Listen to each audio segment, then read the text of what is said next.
When I get in Illinois, I'm going to spread the news about the Florida boys. Shove it over. Hey, hey, can't you line it? Oh, shack-a-lack-a-lack-a-lack-a-lack-a-lack. Can't you move it? Hey, hey, can't you try? Eat him up whiskers, he won't shave. Eat him up body lights, he won't bathe. Shove it over. Hey, hey, can't you line it? Oh, shack-a-lack-a-lack-a-lack-a-lack-a-lack. Can't you move it? Hey, hey, can't you try? Hello, this is Professor Gordon Patterson. The voice that you just heard was the voice of Miss Zora Neale Hurston, one of the most vibrant, exciting, and in some ways provocative writers, folklorists of the 20th century. Zora Neale Hurston is Robert Hemingway, the author of one of the great literary biographies of Hurston, observed. Hurston was a complex person with a high tolerance for contradiction. She was a woman who on one level was flamboyant and on another was, in some respects, modest and receding from the public eye. She was self-centered and she was kind. In short, she was what Alice Walker put on the tombstone that Alice Walker placed above her anonymous grave. She was the genius of the South. In this talk, what I'd like to do is to spend a few moments and describe to you the life and work of Zora Neale Hurston and talk about how she took folklore, took what was the words, the songs, and the experiences of people living in Florida in the first half of the 20th century and made them into a fabric, rich and complex, that tell us much about what it means to be Americans. Hurston's life is a complex story in itself. When asked on occasion her birth date, she gave multiple years. She told one observer that she was born in 1899, another 1891, a third in 1895, and finally she said it was nobody's business when she was born. Researchers have identified that probably she was born in the late 1890s in Alabama.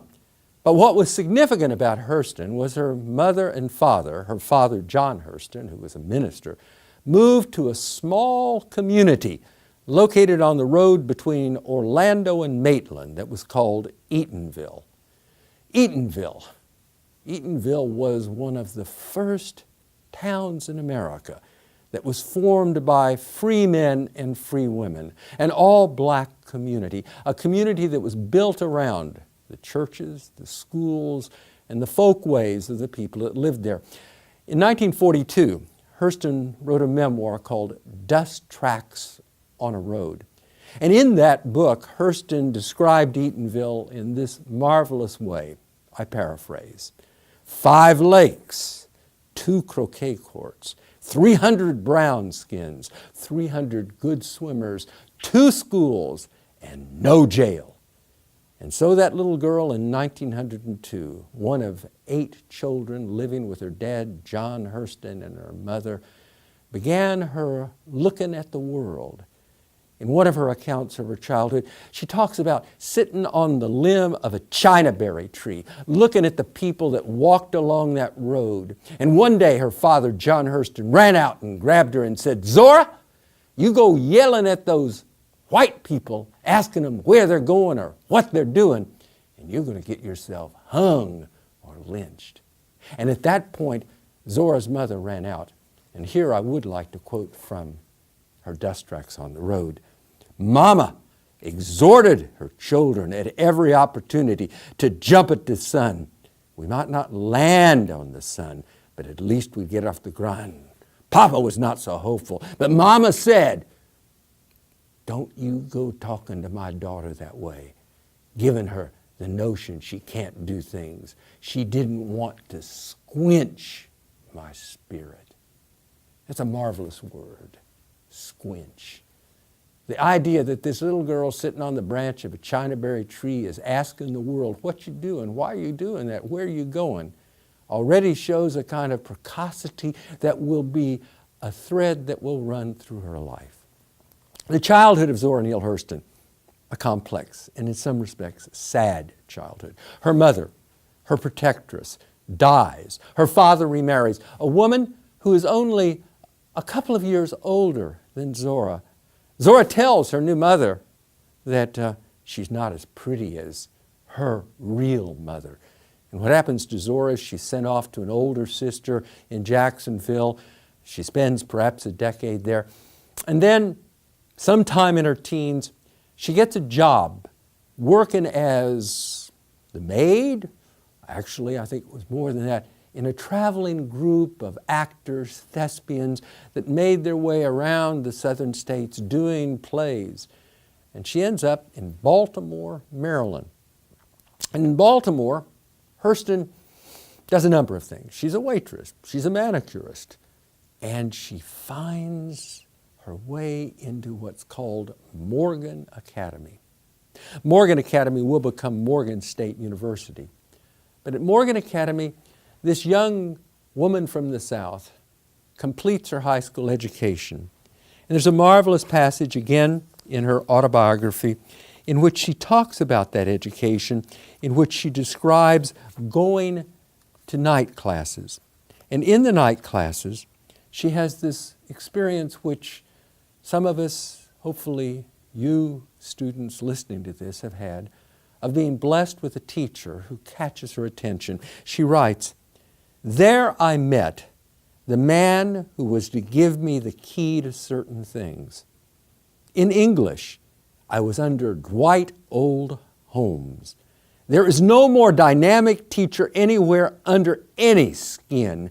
He radiates newness and nerve and says to your mind, there is something wonderful to behold just ahead. Let's go and see what it is." And one night, this wonderful teacher, Mr. Holmes, read to her a poem from Samuel Coleridge called Kubla Khan. And what Hurston remembers from that night, a teenage girl listening to an English teacher in a course that's an ancestor of our writing about literature, that night he liquefied the immortal grains of Coleridge and let the fountain flow. I do not know whether something in my attitude attracted his attention or whether what I had done previously made him direct the stream at me. Certainly every time he lifted his eyes from the page, he looked right into my eyes. It did not make me see him particularly, but it made me see the poem.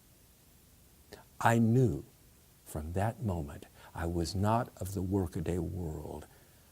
I was called to be a poet. Few people have moments like that. Or maybe on the other hand, Zora Neale Hurston would say, maybe we all have moments like that, but we're not attentive enough to see them. But what Hurston decided that day was that she would give herself over to this pursuit of poetry, this pursuit of understanding the world around her, this pursuit of the questions that little girl in the Chinaberry tree had hollered at the people walking down the Maitland Road. And so she graduated from high school. She enrolled in Howard University, made an associate's degree there, and then decided to go to New York City. Now we're in the early 1920s. New York City in the early 1920s was a vibrant place. And in part of New York City, in the 120th streets of Harlem, something vibrant and exciting was taking place. We call it today the Harlem Renaissance. And in this moment in time, this young woman began to encounter other African Americans who were hewing out of their experiences stories and tales that would be transformative for them and their generation. What Hurston does is she decides to continue her education. She is the first African American woman to enroll in Barnard College, which of course is part of Columbia University. And she has the particular good fortune to come in contact with one of the most remarkable intellectuals of the 1920s, an anthropologist named Franz Boas. And Boas was what we would call today a cultural anthropologist. He was interested in examining the way in which we look at different groups of people. And very quickly he saw in this undergraduate student a kind of sharpness and intelligence that he thought could be made into something remarkable if given the talents and the experiences of an academic education. And so Hurston becomes, for Franz Boas, his agent, his research assistant. Boas is out fighting against racial stereotypes. And one of the racial stereotypes was built around the idea that the shape of people's heads determined what went on inside their heads. So he sent Zora Neale Hurston down to 125th Street in New York City with a pair of calipers. And she was to go up to individuals and say, "Do you mind if I measure how thick your head is?" And she made these measurements and discovered something remarkably consistent, that men and women around the world, African American, white, Asian American, and Italian Americans, all have pretty much the same shapes of head. And that the racists who would say that there is a difference were merely blowing smoke into the ears of those who would listen to their misrepresentations. Franz Boas, however, saw in Hurston someone who could do something even more vibrant. He spoke to one of his colleagues, a remarkable figure named Carter Woodson, who was a professor at Harvard University. Carter Woodson was an African American, one of the first African Americans to be a professor at Harvard University. Carter Woodson had started in 1926 something called Negro History Week. Negro History Week grew in the 20th century's closing decades and in our century to be known as Black History Month. And Carter Woodson had a small amount of money that he could allocate to research into African American history. And Franz Boas spoke to his friend and colleague Carter Woodson and said, "I've got this bright, precocious young woman who knows the South like the palm of her hand.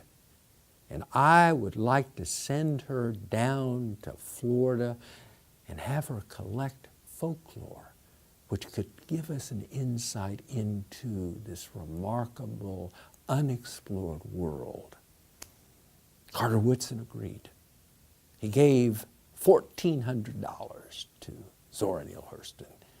And Hurston got herself a car, a Chevrolet. She named it Sassy Sally, and aimed that car towards the south and drove back down to Florida, back to Eatonville, and began to ask questions and listen to other people. She went to turpentine camps. She went to railroad crossings. She went to places and heard men sing songs like "Shovin' It," which you heard part of at the beginning of this talk. And she went back up to Carter Woodson and to Franz Boas and provided them with materials. And then she came back down to Florida and she found her way to a forgotten stretch of Florida, east central Florida, a little town called O'Galley, which is now part of Melbourne. And there she rented a cottage from a man who was a prominent person in Melbourne and O'Galley named Lansing Gleason. Our Gleason Auditorium is named after Lansing Gleason. And in that cottage in 1929, she wrote her first book. It's called Mules and Men. It's a digest, a collection of the stories that provide us an insight into the byways, the pathways of what life was like at the beginning of the 20th century in Florida. The next 10 years, the 1930s, she bounces around. She works in the early Depression years doing talks and organizing community events in Daytona, for instance. She writes a novel in 1934, which is really about her childhood. It's called Jonah's Gourd Tree. And then her anthropological work leads her to do something extraordinarily bold and in some ways perilous. She decides to go to Haiti, and in Haiti to collect information about voodoo and its American variant, hoodoo. And there she, in 1937, collects the material and in a short period of time writes what is arguably one of the most remarkable novels of the first half of the 20th century. Their eyes were watching God. Their eyes were watching God. It's a story of a young woman coming of age. It's a story about Florida. It's a story that in many respects is about a heart that is broken, but a will that refuses to be dampened. A person who will not let themselves be squenched. That novel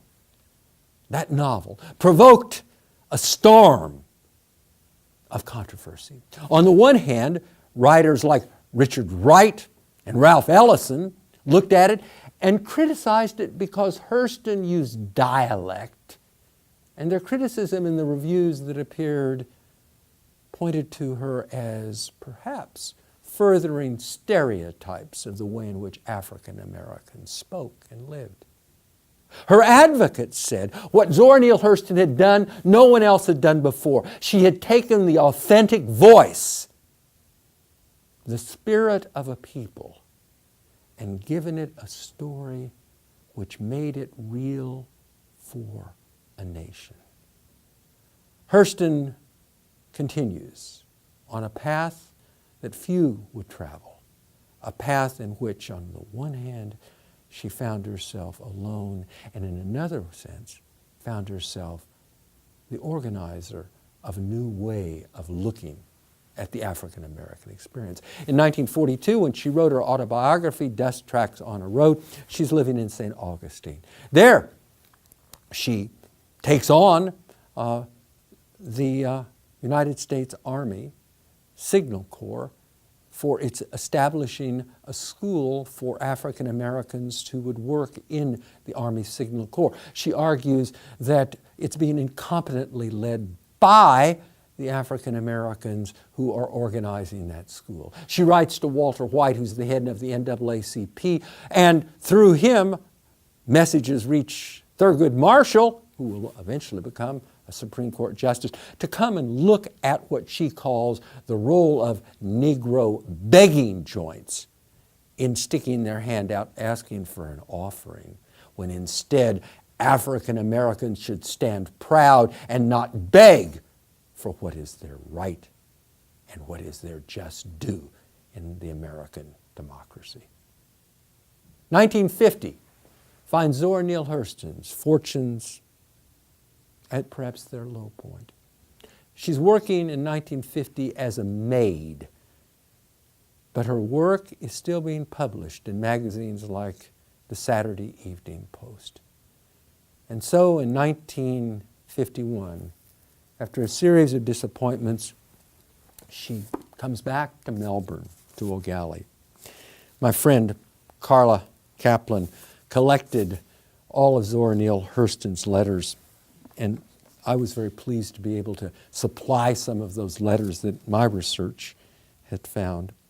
This is a letter that was written on July 15th, 1951, from Ogallie, Florida, to her literary agent, Burroughs Mitchell. Dear Burroughs Mitchell, digging in my garden, painting my house, planting seeds and things like that make me lazy about getting to the post office. I'm happily located here in this little house. I wrote Mules and Men years ago and have always intended to come back here to live. So I'm back in this little house, and though facing a paved street, 2 blocks of trees are on the 3 sides. There's no neighbors to bother me. My eastern limit is a low pile of stone. The Indian River, touted as the world's most beautiful river, is just 2 blocks east of me, and so there's ever a good breeze. As you know, it's really not a river, but a long arm of the sea that's cut off by sandbars. This is the place for me. Living the kind of life for which I was made, strenuous and close to the soil, I'm happier here than I've been for the last 10 years. I do hope and pray that you and yours are experiencing something like my delirium of joy. Hurston would spend the next 6 years in and around Melbourne. She stayed in that cottage that she again had rented from Lansing Gleason. She worked odd jobs. In my research, she served as a substitute school teacher at the little school that's just down University Boulevard from us, now called Stone Middle School. It was then called Melbourne Vocational School. In segregated Melbourne in the 1950s, African American students, actually until the mid-1960s, went to schools where only African Americans could go to. Miss Flossie Bryant, who was one of the sources for my interviews, Miss Bryant told me that she would go to O'Galley in the morning to pick Zora Neale Hurston up, to take her to Stone Middle School, and sometimes Zora would say, if I have to choose between teaching the children or going fishing in the Indian River, I think I'd rather go fishing. So she taught here for a while. And then she got a job out of what was a new thing that was happening, the Missile Test Project that would become the American space program.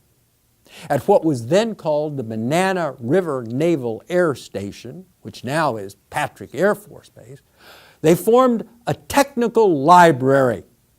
And Hurston became a technician in that library. It's an interesting story.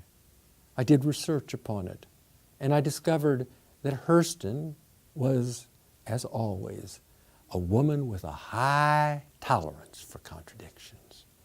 She was undoubtedly the person who had the highest academic degrees in the organization.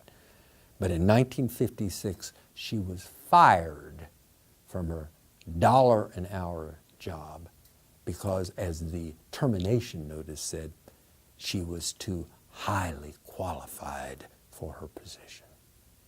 One of the notes about her misdeeds was Hurston, who was an inveterate cigarette smoker, was found one day in the back of the library with her head down on the table with a cigarette burning in an ashtray and the smoke rising up from it. And one of her co-workers came in and looked at her and looked down in a kind of, judgmental way. And Zora Neale Hurston looked up at her and said, "Maria, I get paid for what I am, not what I do." In some sense, that woman who then was in her 60s was affirming what that little girl had said from the branch of the Chinaberry tree. I am, and the sheer pleasure of who I am is enough for you. She's dispatched from that. She lives in a car. She lives in the back of a car, moving around Merritt Island. We'd call her today a homeless person. Eventually, she makes her way to Fort Pierce. C.E. Boland, who is the editor of something called the Fort Pierce Chronicle, which was a small African-American newspaper, hired her to write a column. And what she did was, in fact, republish many of the things that she'd written in Melbourne in Mules and Men, and took pieces of those earlier publications.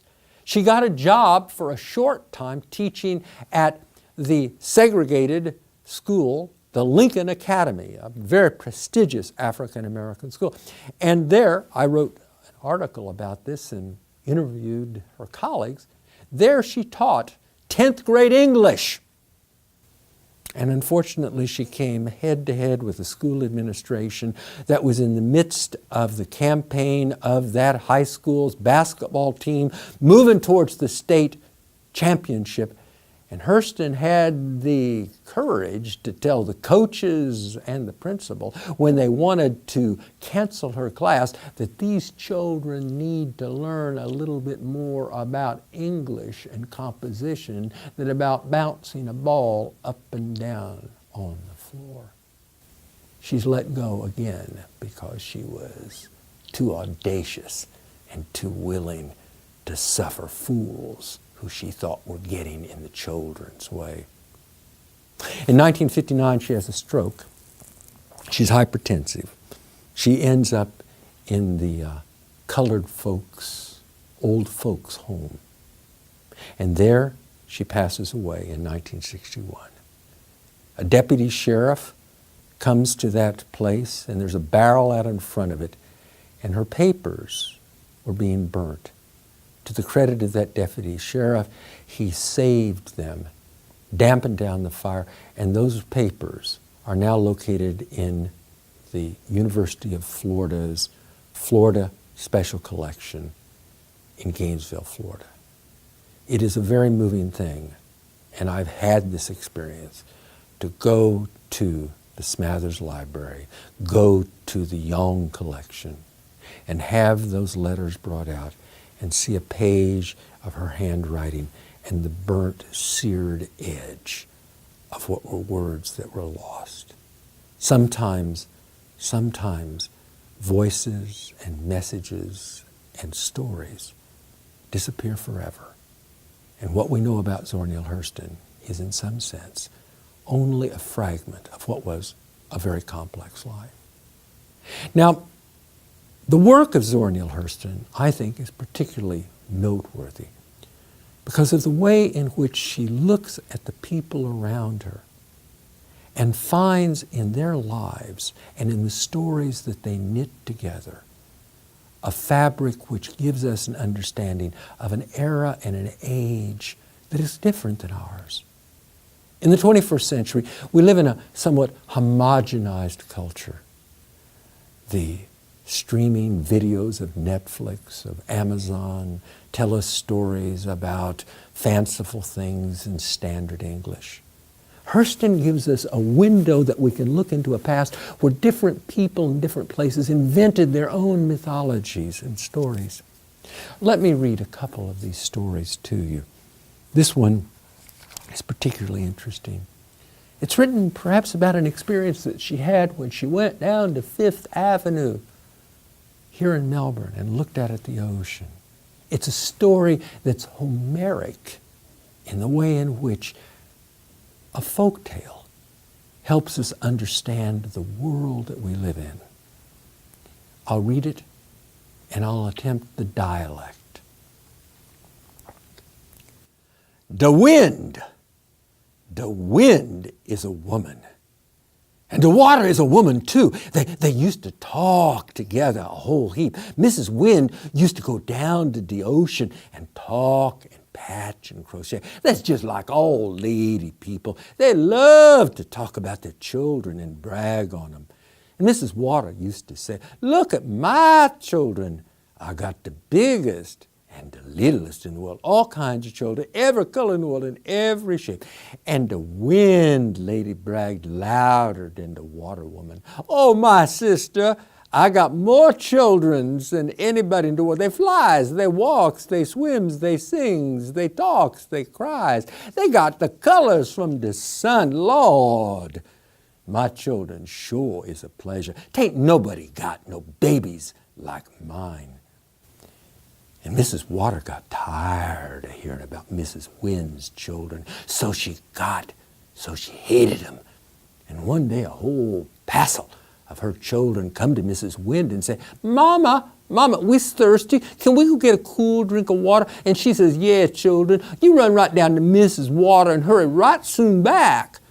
And when them children went to squench their thirst, Mrs. Water grabbed them and she drowned them.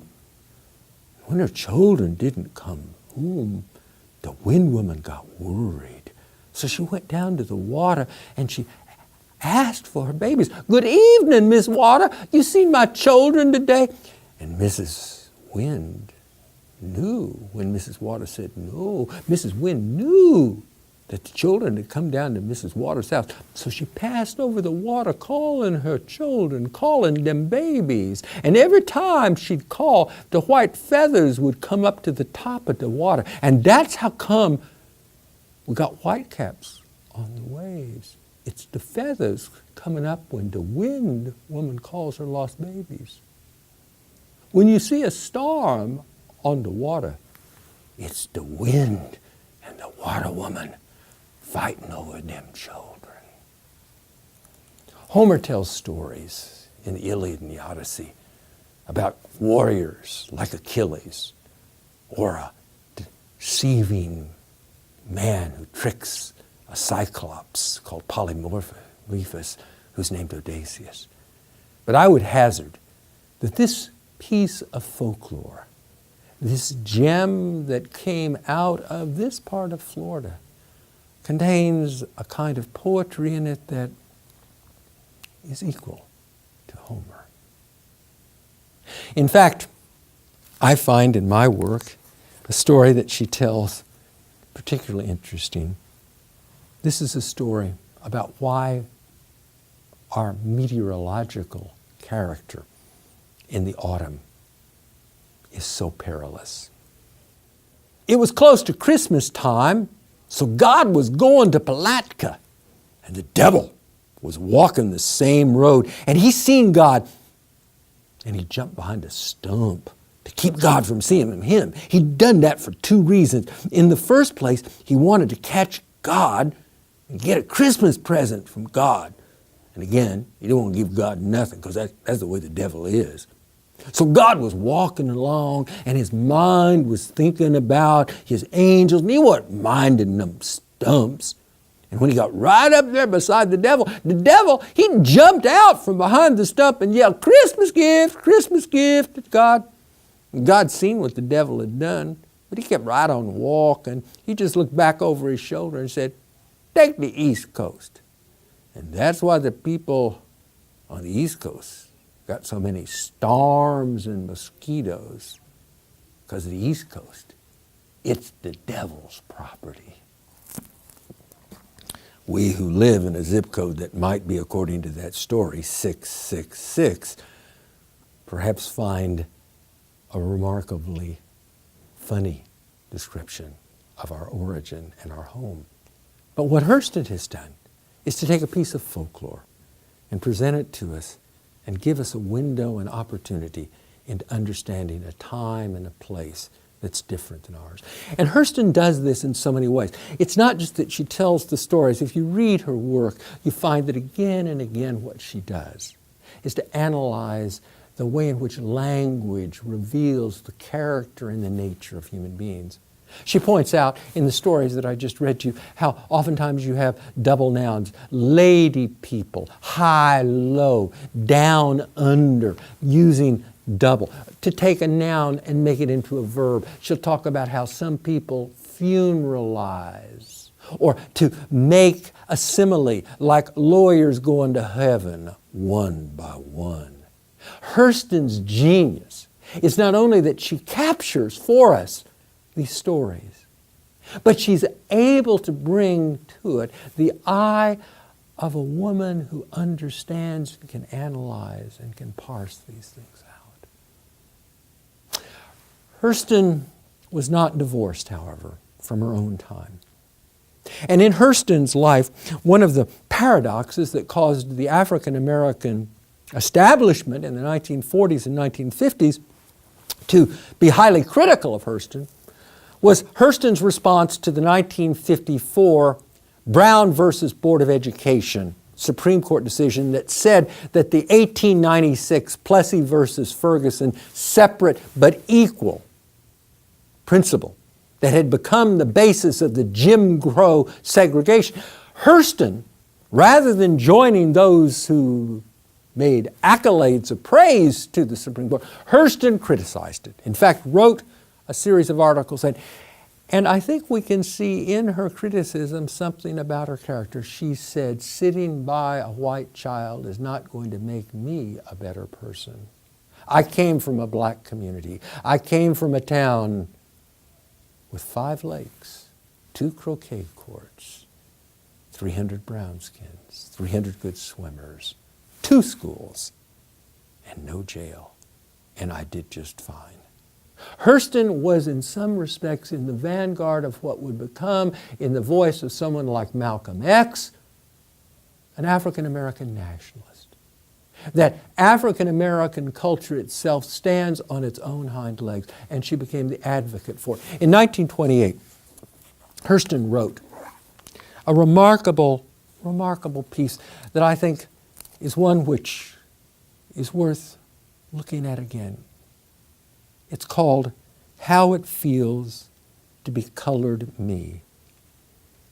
She opens, I am colored, but I offer nothing in the way of extenuating circumstances, except the fact that I am the only Negro in the United States whose grandfather or grandmother's side was not an Indian chief.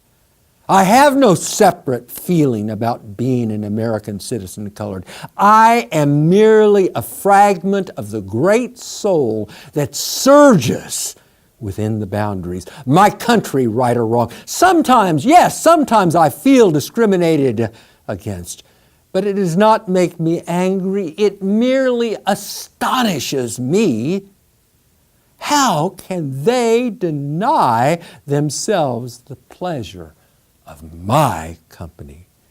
But in the main, I feel like a brown bag of miscellany propped up against a wall in the company of other bags, white and red and yellow. Pour out the contents, and there is discovered a jumble of small things, priceless and worthless. A first water diamond, an empty spool, a bit of broken glass, links of strings, a key to a door long since crumbled away, a rusty knife blade, old shoes saved for a road that never was and never will be taken, a nail bent from the weight of the weights that hung from it, a dried flower. On the ground before you, the jumble. A bit of broken glass, more or less, would not matter. Perhaps that is how the great stuffer of bags filled them all in the first place. Who knows? Zora Neale Hurston. Hurston is one of those voices that speaks across decades to us. She dies, as I told you. She's buried in Fort Pierce. She's buried in an unmarked grave.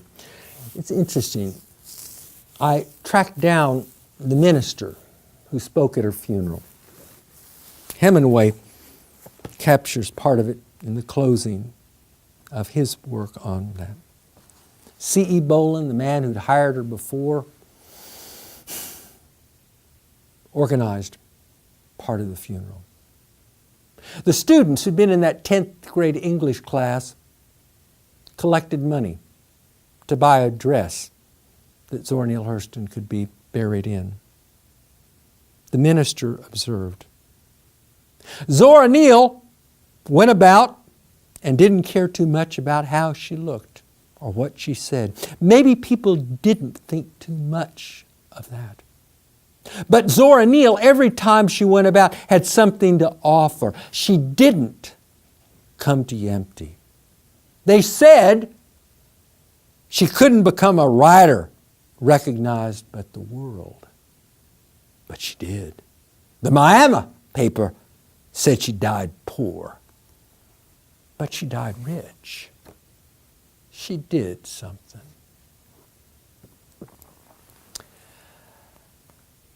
When we look back on lives, when we remember those that have gone before us, in some ways we're looking at ourselves. We're making sense of where we came from and where we are and what we might go. Zora Neale Hurston's autobiography, Dust Tracks on a Road, in some sense is about a road we're all on.